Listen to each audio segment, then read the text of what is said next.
The content of this podcast episode comes with a warning. Please note, this podcast episode may touch upon the subject matter of suicide, as is discussed in the book The Midnight Library by Matt Haig. If you or someone you know is currently considering suicide or is in a crisis, please contact 1-844-437-3247. You've thought about joining a book club, but there's one problem. You're too busy, or buying books aren't in your budget, or some books aren't in the format that you can access, or you lose interest before you can finish, or maybe you have no interest in reading the book. Whatever the reason, there is a book club for that. Here at Book Interrupted, reading the book is not a prerequisite for joining the conversation. It's about connecting and celebrating life's interruptions. Join the community by following us on Facebook, or contact us through our website at www.bookinterrupted.com/fans. We'd love to hear from you. Parental guidance is recommended because this episode has mature topics and strong language. Here are some moments you can look forward to during this episode of Book Interrupted. And that brings me back to my original point. Are you happy with where you are right now? Those types of reflections, I don't know about you, Sarah, but they scared the bejesus out of me. My regret is a big one that's going to be probably a little uncomfortable. Women too, right? We're so easy on other people and people we care about in our lives, but we're so hard on ourselves. You have to ask yourself, will you regret doing it more or not doing it more? I've gone to my own library and been like, woo, that was a mistake. Let's start again. Does that just make me a psychopath? Like that Yes. I'm not, that I, Yes. Thank you, Leah. Mind, body, and soul. Information is the goal. Try to learn something new without being distracted. Mind, body, and soul. Information is the goal. Try to learn something new without being disrupted. Mind, body, and soul. Inspiration is the goal. Interrupted. Welcome to Book Interrupted, a book club for busy people to connect and one that celebrates life's interruptions. If you'd like to join along, this book cycle is from May 30th to July 10th. It's our fan Virginia's book pick, and we're reading Midnight Library by Matt Haig, a dazzling novel about regrets and all the choices that go into a life well lived. Would you have done anything different if you had a chance to undo your regrets? Let's listen in to this episode's group discussion. I wonder if this book will make any of us change something. Well, I really should do this. After you read a whole book about somebody going through all the regrets and thinking about what they should have done, like the whole, I should have told my dad I loved him or whatever, I wonder if any of us will be looking at changing something. I think the book will change Yeah, us. No for matter what. me, yeah, it absolutely carried the lesson of perspective. But I think all books will change us no matter what. All great art, actually. Not me. No, just joking. I'm fairly rigid. Not me. Yeah, not. I refuse to be flexible. Will not learn. Not happening. I don't like that. I don't want to learn lessons. Oh, really? I love it.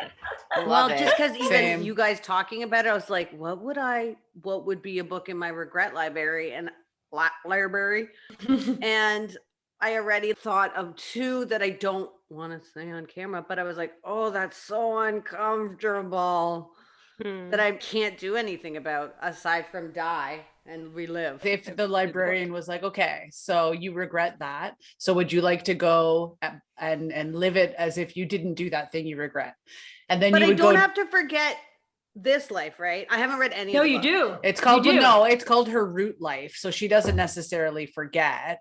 She just Right. knows that all of the other things are different avenues that coulda, Well, woulda. Oh, but then you don't get to have, it's so hard. It's Well, the like premise that. also is that she hated the root life so much that she, spoiler Killed alert, herself. killed herself. She's not like, oh, but that one thing I want to hold on to in this root life. She already decided her root life was garbage.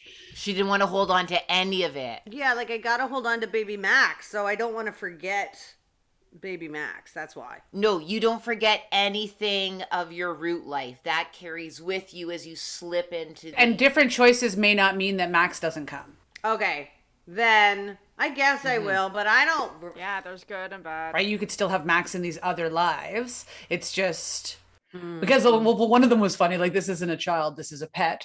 But she had a cat in her root life, and then she goes to this other life, and she still has the cat, but it's a different cat, like same name, different cat. So you could have another Max. You could have a boy Max. And who There's a knows? book and movie called About Time. Yes, I've been Rachel trying to McAdams. remember the It's name of this so movie. Sweet. It's one of B and I's favorite movie because it's I like about that a movie. dad and a son, and you can relive things. If you want to feel good, like it's just a real crier, Yeah, but that's a in good like one. a good way, like a Forrest Gumpy or something kind of way. I recommend it. Okay. I liked it too. And she wears the most incredible red wedding dress when she gets married. That just makes my life. Oh, I need to see it Yeah. now. This book also reminded me of Time Traveler's Wife. Yes. In the way that it plays Another out. Rachel McAdams. She's like on a mission. Yeah, she'll probably play Nora yeah. when they make the movie. Yeah. Leah, you were saying how, you were thinking of regrets. When you guys are talking about this, I have lived my life 100% that I don't regret anything that I do. I've made mistakes, yes. But then now I'm like, does that just make me a psychopath? That I'm not. Thank you, Leah. No, that I made those choices. I did them. Yeah, some things were kind of shitty and some things that weren't maybe the right choices or whatever, but I made those choices and they make me who I am. So I think that if I died, I wouldn't have a library because maybe if I rack my brain, I could pick out a couple of things. Little R regrets. Yeah. But it doesn't matter. You guys are talking about parallelly. I think because I have this very linear idea, there's no point in regrets because this is the way it was. That's the way it was. This is the way it is. And that's So the way for it's gonna you, be. it might be more like when you made those choices for yourself, right? Because you've always Yeah. been confident in that way. Just the curiosity, like, I wonder if I would have Yes. stayed with that person instead of doing Yeah. going to Australia or whatever. I wonder what would have happened then. Totally. Yeah. And that's why I love the idea. Like So you might have had a book of curiosities instead. You got a curious library. Yeah, like I love the idea of being able to make different choices and have a different life. It doesn't have to be about regrets. Maybe it just has to be about, like this would be cool if I'd done this instead. And what if I'd, written a book when I was 12 and it became a bestseller Yeah. and I was, there's so many things that could have been cool. But why does it have to be about regrets? Maybe it can just be. Well, I about- trend your way too, because I feel like I don't know if I want to go so far as to say like a healthy way, but obviously she killed herself largely in part to like all of these regrets weighing on her so heavily that she couldn't go on. Right. So I do think it's healthy to, frame things that you may have done differently if you had a chance to do again as, well, that brought me to where I am right now. And that brings me back to my original point. Are you happy with where you are right now? Because if you are, then your probably regret load is lower. And if you are like, and some dissatisfaction, then there's probably something in the past tweaking you that you maybe wish you had done differently or something. Like, I think the way that you frame your regrets can really... Okay. I'm going to share because it's a mind bender. My regret is a big one that's going to be probably a little uncomfortable. So brace yourself. I like how you waited this whole time. You're like, can I say it? Can I not say it? Can I say it? Okay, here it comes, ladies. Can I? Okay, I'm going to do Well, it. I was thinking about how it makes me feel, and talking about it makes me feel really heavy. We're very curious. A couple of you know I've had an abortion in my past, and I don't regret having the abortion, and nor am I against abortions. However, I feel a lot of shame on this topic. So that would be my big regret. I would imagine most people who have had an abortion, it doesn't feel like the right choice, even when it is. It's a hard decision. So thinking about that regret made me think, oh God, well, first of all, it made me think, fuck, I'm gonna have to talk about it in therapy now. It's like the one thing I've like not crossed into. You've been holding it. Yeah, I was like, I just don't want to Not feel ready. that it's such a big personal shame for me. I know I made the right choice, but I still carry the guilt. So that for me is the big R in the library. But that seems to me like it's parallel again. Well, first of Yeah, all, it's like a can I come both. over and hug you? Aw.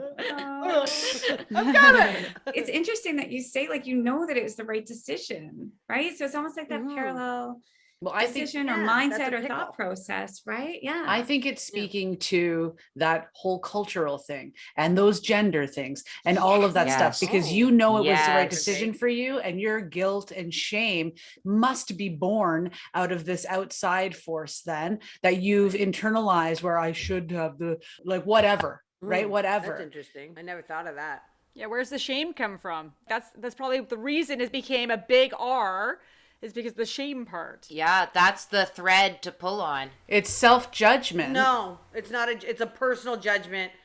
I think to unpackage it, I would have to first define my ideas about life. When is something living? I would have to first do that. Mm-hmm. Your values That's a too. That's a first one. I don't have those defined ideas yet. I haven't spent much time doing it. So, and it doesn't seem like a natural, I just have a feeling for me. So I'd have to suss that out. And then the guilt of it is, I don't know. How could you not? Yeah. That was my baby. Yeah. Like, how could you feel good about it? Well, again, I think that there's a lot of outside pressure, right? Like, what are you think telling so? yourself? Are you Yeah. a murderer? Are you a bad mom? Are No, you, I'm not. Like, I just, was that your baby? You haven't defined when it's I an don't actual know. thing. Yeah. You know what I mean? Like all of those things. It's an exploration of your values and your beliefs. And then yeah, that's a making good sure those point. beliefs are your actual beliefs and not someone else's beliefs True. that got put on you, because Yeah. half of our beliefs come from our parents, which came from their parents, which came, right? And From our culture, from our society. right. So get really clear. Yeah, I think that's a good point. That's some good homework to think about too, because it has been weighing on my mind, particularly because I've had a little spell of agoraphobic behavior of late, and those spells started happening after I had an abortion. So so it's kind of top of mind, and I have therapy tomorrow, so I guess I don't have to think about what I have to talk about now. There you Jump go. right into it. Topic selective. And both things can be true too, right? Like it could have been the right choice for you and you can still feel bad about it. Yeah, both things can be true, I think. And you make yourself feel better by knowing that was the right Yeah. choice for me. That's It's not my interesting. favorite thing I've ever done, but I know I honored myself or I did what I need, like both can be true too. It doesn't mean that you're going to solve it and then all of your Yes. negative feelings about it will go away. Yeah, maybe part of me when you were saying that, Kim, was I don't want my negative feelings to go away about it because it's all I got. Mm. Do you ever have that about something where it's like you want to stay sad because it's all you got? Yeah. Well, and that's Yeah. Like, that reminds me of that thing where when people die, like grief is Mhm. just love with nowhere to go. So Oh. you can have that for your baby too, right? Like your grief that you have to remains love- because it's the love for the baby that you couldn't. And you may have it forever. Some of the hardest Hmm. things in, I think, being a human, it's when things aren't simple, when there Mm. not just one answer, when there isn't just one way of meaning making. Hmm. It's that you're having to hold many things within you and there is no black or white, right or wrong. Yeah, it's complex It is. because you're complex. Oy. Well, we could come up with a terrible, we're supposed to on the last book find a sit spot to listen to birds. We could have a real, like, what's your regret book? Oh no. No. No, not until we die. Okay. No. okay, fine. Regret, grief, shame, those are like the hard ones, Uh, man. Yeah. Oh, well. I Thank you think for too- So sharing. Yeah, thanks, brave. Like Leah. good for you. Yeah. Yeah, good for me. Totally. Thanks, guys. No, I appreciate you listening. And I think Sorry, that Liz. if like sometimes in your life you might regret something, kind of like what Meredith was saying, like because you're still dealing with it, but maybe in, a year or two or whatever, you're like, oh, that was, I'm not going to regret that because that made me who I am, where I am, what I'm doing. I had more time or I have the opportunity to do this, or whatever it is. So I think you regret during times of your life. Yes. Yeah. Also, in the theme of this book, if we want to play it out in a way that maybe you wouldn't regret it, so you have your baby and then your baby is a psychopath and kills your mom. Oh God. Right, grows up to be a Oh my wild God. teenager and shoots your mom or whatever, right? Like, no, but seriously, infinite possibilities. The whole point It's of this true. book is that you attach the story that's like the happiest one, so that makes you feel the worst, when really that baby could have been so many different things. It could have ruined a marriage. It could have set your house on fire by accident. Maybe it was perfectly lovely, but it accidentally started a fire and killed your dog. Like, who knows, right? So Lots of dying. There's like a lot of death in this scenario. not to make you feel like actually relieved that you did Those baby killing dogs. One of those baby dog killers. Yep. Very weak dogs. You hear about it in the news every day. Those babies that kill dogs. That's worst case scenario for me. Everybody no. dies. Right? Like, He preys on the elderly baby's a dog cannibal, you know, community. like, No, I understand what you're saying. so just be careful, because your regret could be like, right? Like your baby could have been a bad baby. Bad. It's a bad it's sign. important. baby. It's important to remember where you are in life sometimes when you make certain decisions too, That's a good right? And if point. That you're was a very different if you're confident of remembering where you were in life and the decisions that impacted or your thought process for the decisions in which you made, I think if you stay confident in that, sometimes that will help remind yourself that you don't have to have these regrets because you made the best decision for you in that time, in that moment.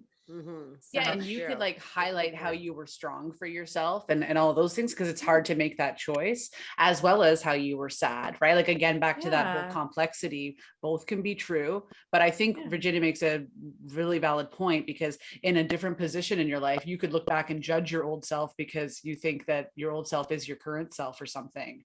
But your old self That's what I was was, thinking too. yeah. Mhm.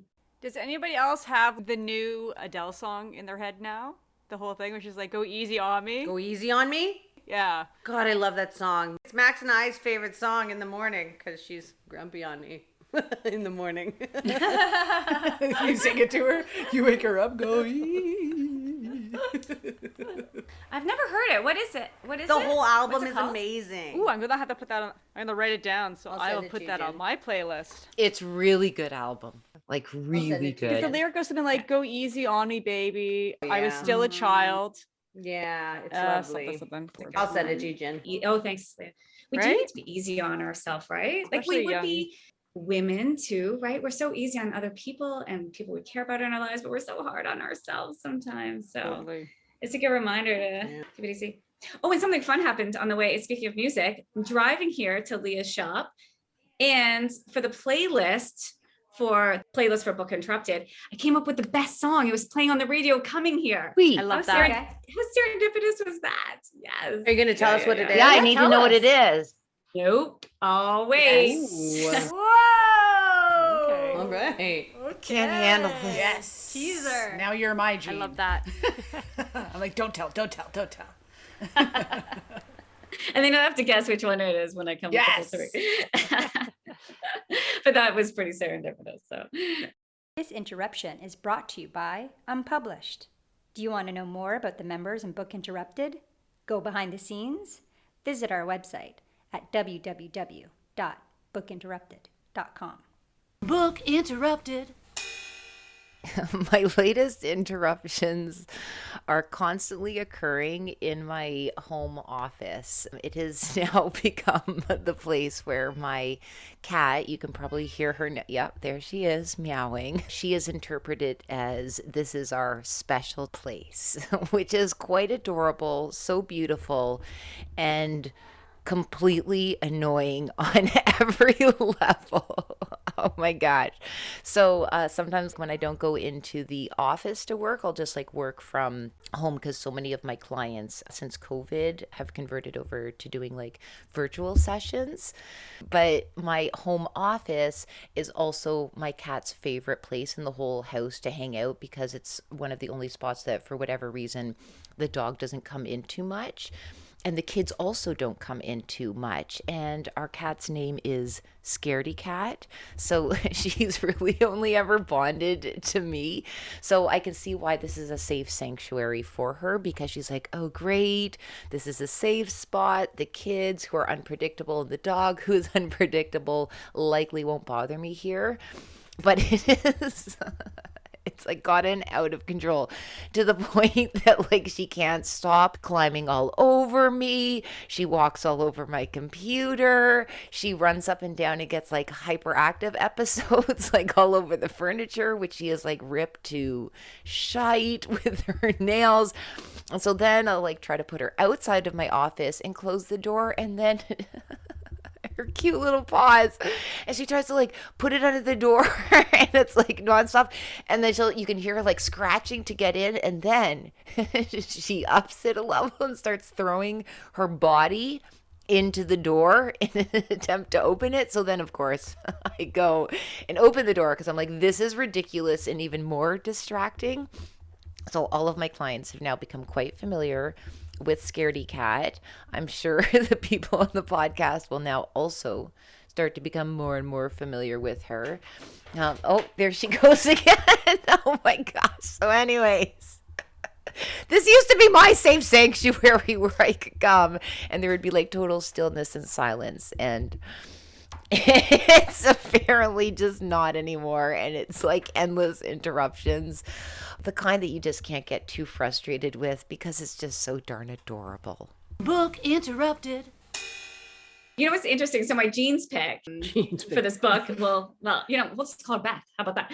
When I was chatting with her about doing this podcast and some of the themes that are coming out of it, so my takeaway was, if you could redo your life regrets, would you? Right? And then do you think it would change the trajectory of your life?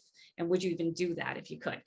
So hers was to take more risk in her life. If she's reflecting back on this book, the message she got and the lesson she got was to take more risk in life. So I thought that was interesting. So instead of, she said, sometimes she holds things and worries about the outcomes, or has some like anxiety about, well, if I make this decision, if I do this in life, how's it gonna, play out? And so what she got from this book was basically not to overthink it, just take more risk. And I thought that was really lovely. I think kind of like speaks to her personality, right? Because if people ask me advice about a big decision, I'll just say, you have to ask yourself, will you regret doing it more or not doing it more? Which one will you regret more? And some people are more likely to regret things they do. Like, oh, I can't believe I did that. Some people are more likely to regret things they didn't do. So maybe she's the type that regrets things she didn't do, and she can feel that risk averse behavior holding her back. Whereas like I'm the type that would regret not doing something. So it's usually a question, should I or shouldn't I? I'm like, well, I probably should. I always wonder if I should have done it. So, but I'm like I'm not risk averse. What's the opposite of risk averse? I don't know. Risk shy. Risky? Risk takers? Risk takers. Risky. I think it's like speaks to personality, just like you're saying. If there was someone who was like super impulsive, they might read the book and be like, I should really see some things through. I could have whatever or whatever, right? And then if they're someone who never does anything, they might be like, I should do more things. Mm-hmm. And has that changed in your life with age and experience? Has it changed? Have you become riskier as the years have gone on? Maybe more confident in the decisions, whether they're risky or not risky, more confident in the decision to do either. I've always been, when I was a kid, I looked to take risks for sure. Maybe I take I've always been risky. I take less things that could hurt myself risks now, probably with kids. But sure, I don't know. I'm not very modest. I'm not easily embarrassed. If I hurt myself, I'm like, meh. Like I don't know. I just think I get burnt a lot. And Din's like, why are you always burning yourself? I'm like, meh, it's just a burn or whatever. Like, who needs oven mitts? Like, I physically like to take risks with fire. Oh, you mean actually burn? I thought you meant like burned in life, like burned with a decision, but not actual like skin sizzling.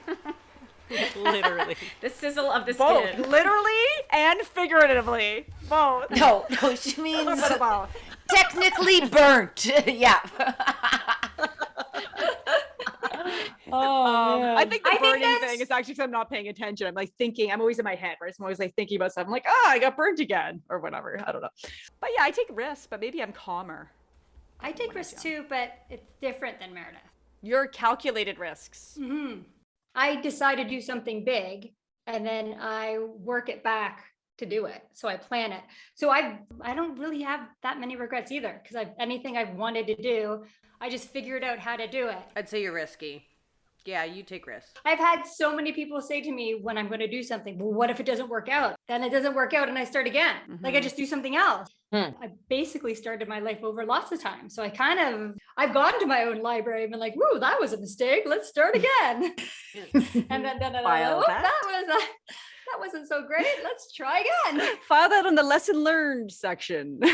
Yeah. I love Yeah. that. That was, You really have, Sarah. I think of all people I know, you have restarted your life like 100% completely. I'd say 1, 2, 4 times. Yeah. Yeah. Oh yeah, I guess 4, kind of 4. Yeah, I feel like, like Wait for your 4. next incarnation. Yeah. I'm working on it right now, actually. Ooh. She's ditching us. No, you guys are out of here. Too much work. It's not going to be a complete one. That's the thing. Anytime I change, it's move, change my job, like change everything. New slate, wipe it clean, start again. Yeah, so I wouldn't really have a library because I'm doing it now. But because I had to wipe my slate clean at 21, like I did everything I'm supposed to do and I wasn't happy.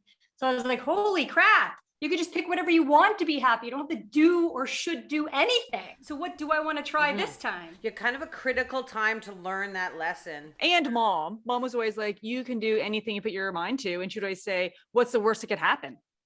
That's And true. then she's like, so it doesn't work out. So what? And you're like, oh yeah, that is the worst that could happen. All right. Like, I think everyone in our family is just like, okay, let's just try this. Let's just give it a shot. It works, it doesn't work. Sometimes you get burned. Literally and figuratively. And figuratively. Oh my goodness gracious.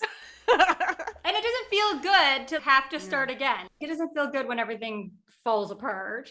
I don't think I really will start over again. But the 3 times I definitely did. And that Well, you never felt think good. you're going to. You never think you're going to. I mean, that's right. Like each time you're like, this is it. Yeah, it's only in retrospect that you're like, That's true. oh, I But kind of not everything fell apart to move to Africa. And that's really No, that's what I mean. That's why it's That not wasn't really feel bad. before. Yeah. I did change my whole life moving here. It wasn't because everything fell apart. Yeah, it wasn't because of which is a better. pre-carnage sort of a Well, phase. Yeah. It's getting better each But time. it was kind of because you were really unhappy living with the pressure of Corporate being life. this perfect mom and this feeling all these shoulds of what people are pressuring you to do. And so that's really kind of why, right? Actually, no, that is true. Actually, it was something that totally what happened. I had a miscarriage, and because I was working too hard, trying to do everything, I was like, I have to get off this crazy train. Then I had a miscarriage, and I was like, I'm done with this. I can't do any of this anymore. I'm moving somewhere where I don't have to. And then we did. So yeah, I did everything. I started my whole life over always because one catalyst throws me down. I'm like, okay, that's it. But like the funny thing about Sarah, for Sarah, it has to be something big though. Like somebody's knocking her over the head with a club. Be like, time to change. And she'd be like, I will never. Yeah. And she holds on. And then eventually it does have to get bad for you usually to restart. And then I change. And then when it does, I'm like, oh shit, change everything.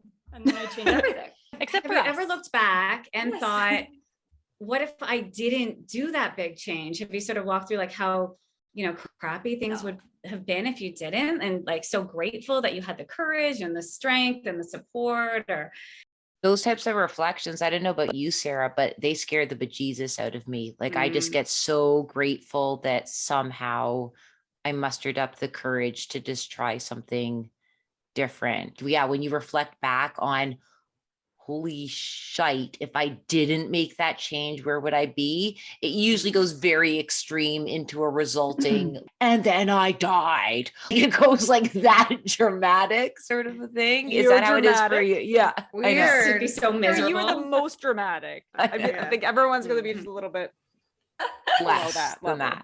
that. I'm grateful for all my things that happened because it makes my life the way it is right now, the happiest it's been. Like every time I start over, it's like stairs. It's like every time I start over, I take another step up to the most happiness I've ever had.